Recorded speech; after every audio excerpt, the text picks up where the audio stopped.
She screamed, but no one listened. Because in the Middle Ages, silence was loyalty and pain was purity.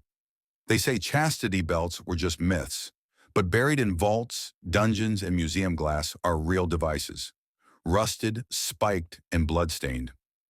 This isn't just a story of love or lust. This is a history soaked in fear, obsession, and control. You're about to discover the disturbing truth behind the chastity belt, and what you'll learn may haunt you. Let's ask the real question. Why were these belts ever used at all? Because they were never truly about love or honor. They were about power. In medieval society, a woman's virginity was currency. A virgin daughter meant wealth in marriage. A pure wife meant no scandal to a noble family. A chaste servant meant less temptation for the men in the household.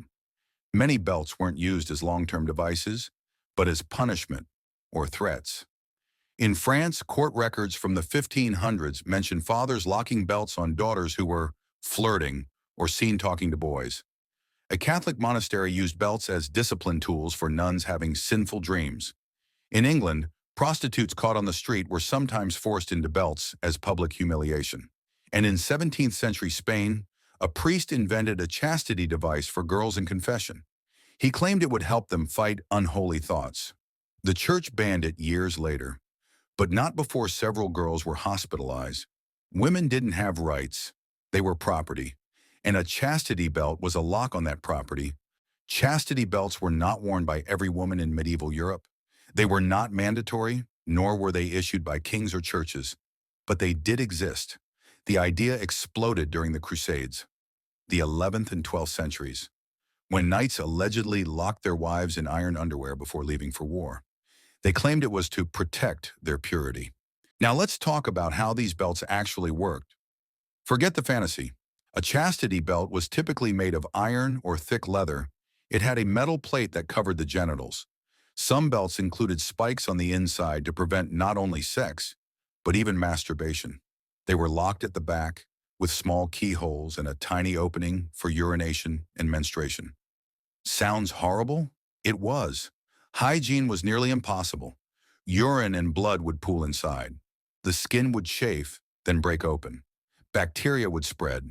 Infection followed. Doctors in early medical records mention ulcerated thighs, genital infections, sepsis from metal poisoning, even tetanus from rusted iron. In one known case from Germany, a belt was worn for so long that the skin had grown over it. Surgeons had to remove the metal piece by piece, while the woman lay screaming. And if that wasn't enough, some chastity belts had padlocks that would jam or rust shut. If the key was lost, it meant forced removal, sometimes with pliers, saws, or fire. This wasn't just abuse. This was torture. Most of the surviving belts in museums, they were made hundreds of years later, often in the 1800s, sometimes as Victorian sexual torture devices or even hoaxes. Still, that doesn't mean they weren't ever used.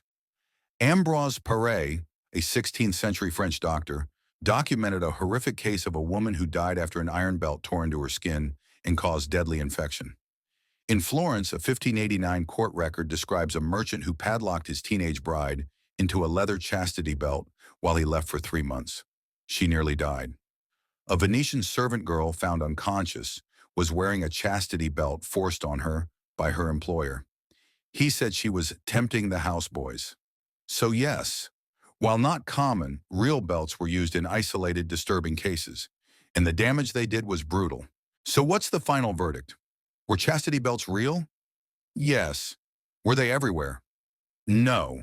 But were they used enough to cause terror, trauma, and death? Absolutely. And the worst part? They were often given with a smile, a token of love, safety, protection. But beneath that